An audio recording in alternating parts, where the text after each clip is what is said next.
Wo ist unsere Kamera? Dazu bitte. Schlaf dich. Bereit? Ja. Herzlich willkommen zur Pressekonferenz des FC Salzburg. Die Roten Bullen sind nach einem 2:1-Sieg gegen Lille Tabellenführer. Hört sich doch gut an, Matthias, oder? Ja, absolut. Ja, war keine echte Frage, stimmt. Wir fangen heute an. Ich möchte nicht mehr arbeiten. Ihr macht das bitte um eure Fragen. Frank, bitte auch, David auch übersetzen, dann, dass die Kollegen auch. Daniel, pardon. Donc, bienvenue à cette conférence de presse du FC Salzbourg après ce 2-1. Et après ce 2-1, on est premier du tableau, c'est plutôt une bonne chose. Et la réponse de l'entraîneur était oui, c'est bon. Donc on commence avec vos questions. Alexander als erstes. Herzlichen Glückwunsch an beide mal. Erste Frage an den Trainer. Was war für Sie entscheidend für den heutigen Sieg? Die Offensive oder die Defensivleistung Ihrer Mannschaft? Ja, für so einen Sieg brauchen wir immer beides. Ich glaube, wir haben es über das Spiel hinweg richtig gut gemacht. Ja, so eine Top-Mannschaft wie Lille, ich sage das bewusst, weil man es auch in der Anfangsphase gesehen hat, was für Qualitäten sie als Team, aber auch Einzelspielerqualitäten mit sich bringt. Von dem her war das im Defensivverbund super. Wirklich auch ein großes Lob an die Kette. Speziell auch die zwei Innenverteidiger in dieser neuen Konstellation haben das richtig gut gemacht. Und natürlich offensiv haben wir auch immer wieder die Duftmarken gesetzt. Ja, auch der Kollege neben mir hat es ordentlich gemacht. Von dem her bin ich zufrieden.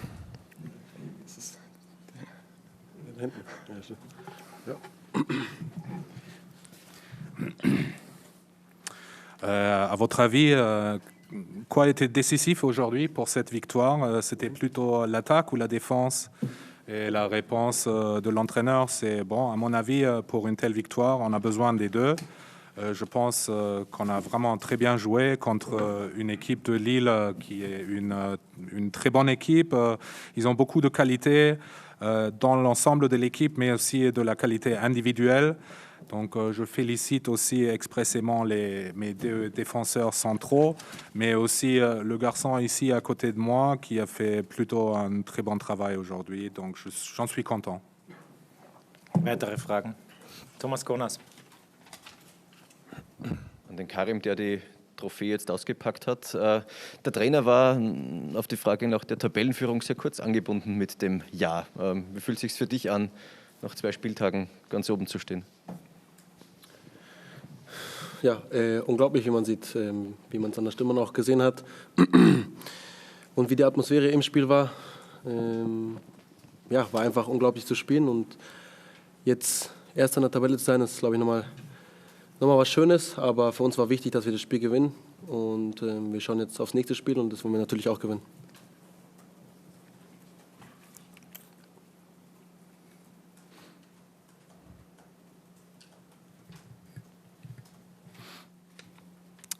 Oui, donc Karim, vous venez de sortir votre trophée.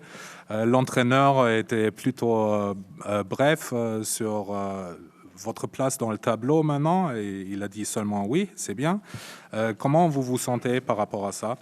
Et la réponse du joueur, c'est oui, évidemment, c'est incroyable. On a fait un super match et évidemment, c'est très bien d'être premier du tableau maintenant. Mais nous sommes déjà concentrés sur le prochain match que nous voulons gagner aussi. Valentin Snobe.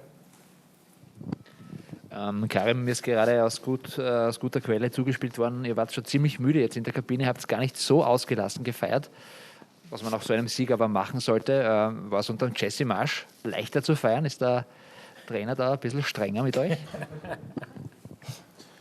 Nee, ich glaube nicht, dass es was mit dem Trainer zu tun hat. Ich glaube, es war eine andere Situation auch in Moskau letztes Jahr wie hier. Wir haben noch viele Spiele vor uns und deswegen gibt es da noch nichts zu feiern. Wenn wir ins Achtelfinale kommen, dann vielleicht, aber bis jetzt noch nichts.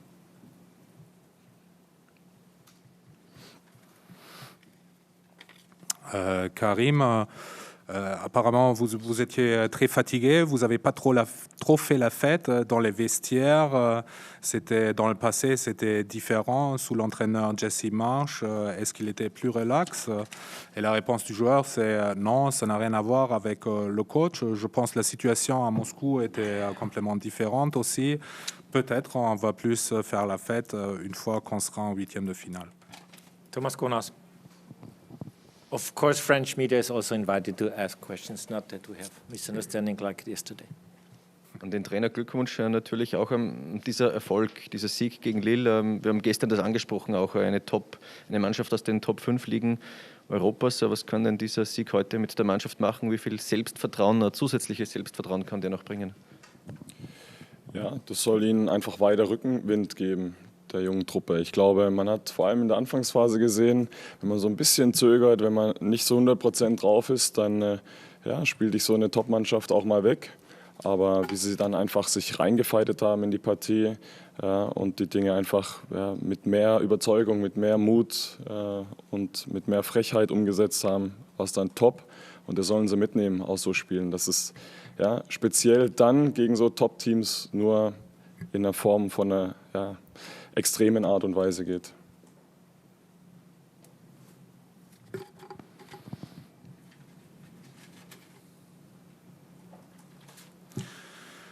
Donc, félicitations pour cette victoire contre Lille. Vous avez déjà dit hier que c'est une top équipe, une des 5 meilleures ligues en Europe.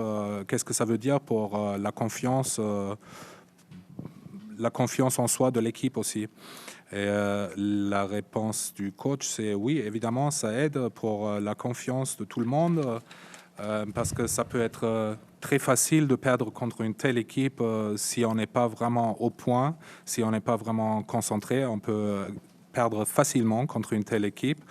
Mais je pense que tout le monde était vraiment courageux et sans trop de respect sur le terrain. Donc, on a fait un super travail. Et je pense que ça, c'est quelque chose que tous les joueurs doivent emmener avec eux pour la suite, pour l'avenir. Valentin. Merci, Christian. Ein bisschen eine ernstere Frage jetzt, Karim. Vor 2 Jahren im ersten Champions-League-Heimspiel überhaupt hat Erling Haaland nicht nur Salzburg, sondern ganz Europa mit den 3 Toren verzaubert. Jetzt hast du in Sevilla 3 Elfer rausgeholt, heute 2 Tore gemacht. Du wirkst trotzdem ganz ruhig, ganz cool. Sag einmal ganz ehrlich, hast du dir das so erträumen können oder war das ganz klar und vorgezeichnet, der Weg? Was geht in dir vor? Ja, absolut. Also als erstes würde ich sagen, dass es, glaube ich, erstmal ein Traum in Erfüllung geht, dass ich in Sevilla mein Startelfdebüt gegeben habe, die 3 Elfmeter da rausgeholt habe und dann am Schluss leider nur einen Punkt mitgenommen haben, aber ja, heute ist es, sage ich mal, einfach besser gelaufen für mich persönlich und für die Mannschaft natürlich auch, weil wir als Team nur das Spiel gewinnen können, aber bis jetzt sehe ich es nur gelassen und wir haben ja noch Spiele vor uns.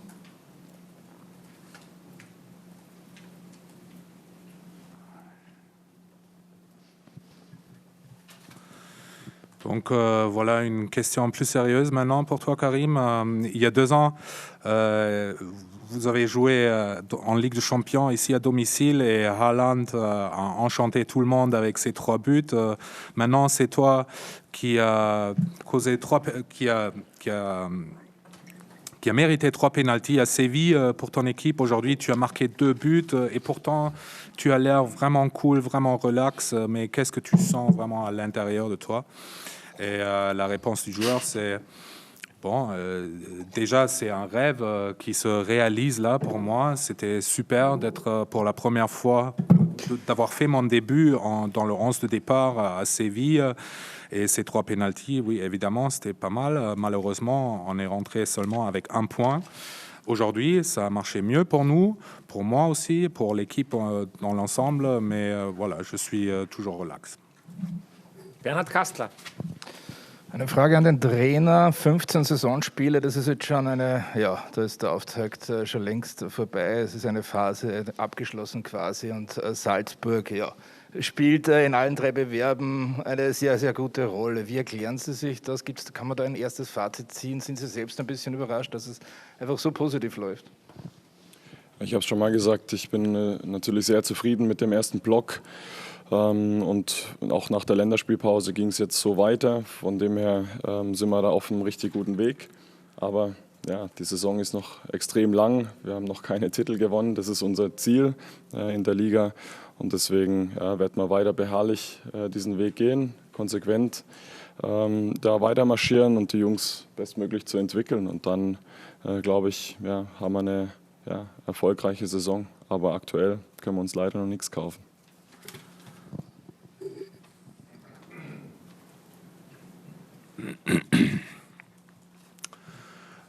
Donc une question pour le coach. Maintenant, vous avez passé vos 15 premiers matchs, donc on peut dire, et vous avez réussi tous les matchs, donc on peut dire la phase de début est terminée et c'est plutôt bien. Le FC Salzbourg est bien placé dans toutes les 3 compétitions. Est-ce que vous êtes surpris de cela? Et la réponse du coach, c'est bon, je suis très content de cette première partie de la saison, c'est vrai, mais c'est une saison très très longue et nous n'avons pas encore gagné de titre. C'est pour cela qu'il faut bien continuer comme ça, parce que pour l'instant, on n'a encore rien gagné. Bonsoir. Juste avant vous, l'entraîneur de Lille a trouvé que le pénalty était le tournant du match. Quelle analyse vous avez sur cette action, sur le petit accrochage avec Gudmundsson et le tacle de Sven Botman? Merci. Le premier Penalty. Also just vor Ihnen hat der gegnerische Trainer gesagt, dass er denkt, dass der erste Elfmeter der Wendepunkt dieser Partie war. Wie analysieren Sie diese Szene? Was denken Sie dazu? Ja, das erste Tor ist meistens erstmal spielbestimmt, in welche Richtung so eine Partie geht. Von dem her gebe ich dem Trainerkollegen recht, dass es sicherlich ein entscheidender Faktor war. Oui, donc le premier but dans une partie, c'est souvent décisif ou ça donne souvent une direction du match. C'est pour cela que je suis d'accord avec l'entraîneur du LOSC.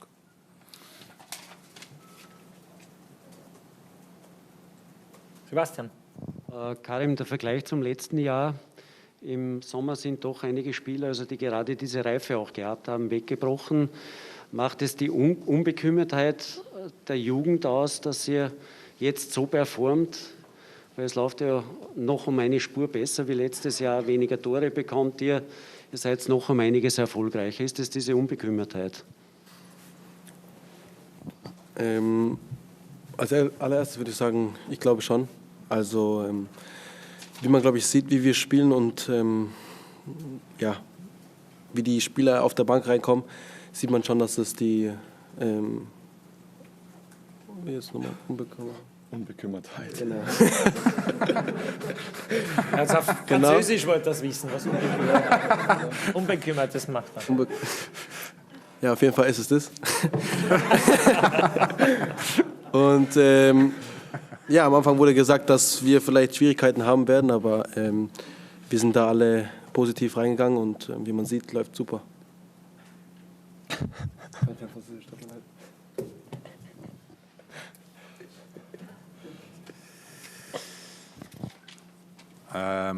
Par rapport, si on compare la prestation ou la performance de cette année avec l'année dernière, surtout que cet été, Salzbourg a perdu pas mal de joueurs expérimentés, qui avaient plus d'expérience.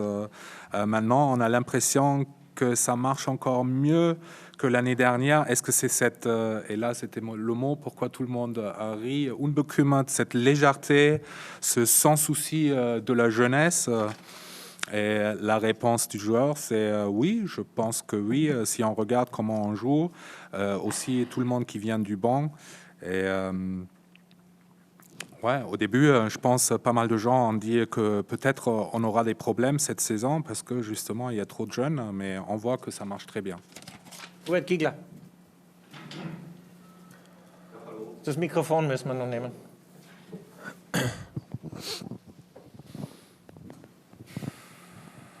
Ja, hallo. Wie nimmt man denn als Trainer den Unterschied zwischen der Liga, also in der Meisterschaft und der Champions League war? Und wie schwer oder wie leicht fällt es der Mannschaft, diesen Spagat zu bewältigen? Also zunächst mal zu dem Spagat Liga-Alltag und Champions League-Alltag ist für unsere junge Truppe kein Problem. Ich glaube, das hat man jetzt auch in der Vergangenheit gesehen, dass sie es immer wieder schaffen, unter den gegebenen Umständen einfach wieder zu performen. Unter der Woche die Highlight-Spiele für viele der jungen Spieler und am Wochenende dann der Liga-Alltag. Aber das funktioniert und den Anspruch haben wir auch, dass wir da den Gegner in der Liga nicht mit weniger Respekt gegenübertreten. Das gehört sich auch einfach so. Von dem her sehe ich da überhaupt kein Problem. Was der Unterschied ist in so Spielen, ist definitiv so, dass halt Kleinigkeiten sofort bestraft werden auf diesem Top-Niveau. Und das merkt die junge Truppe und da sollen sie halt schnellstmöglich daraus lernen.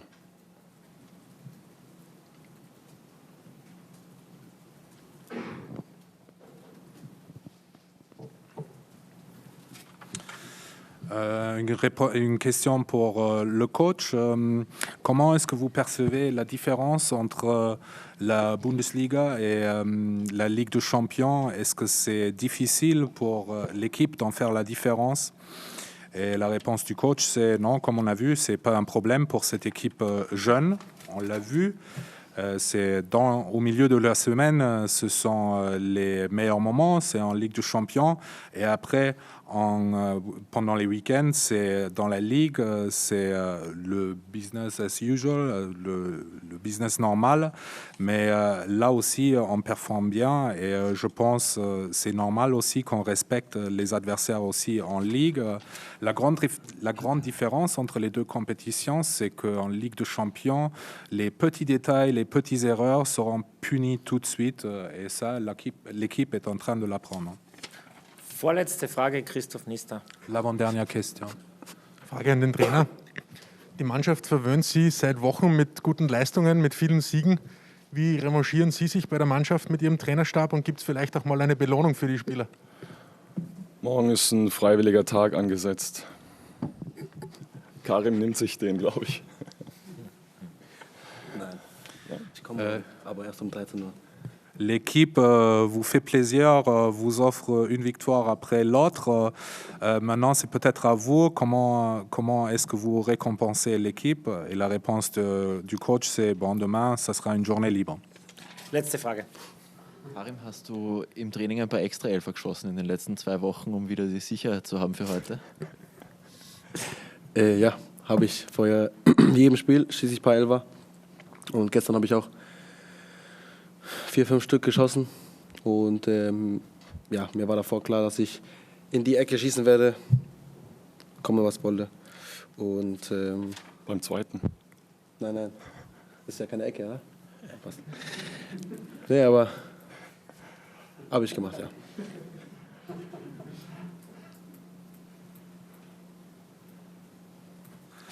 La question pour le joueur, c'était est-ce que tu tires des pénaltys lors des entraînements pour avoir plus de sécurité?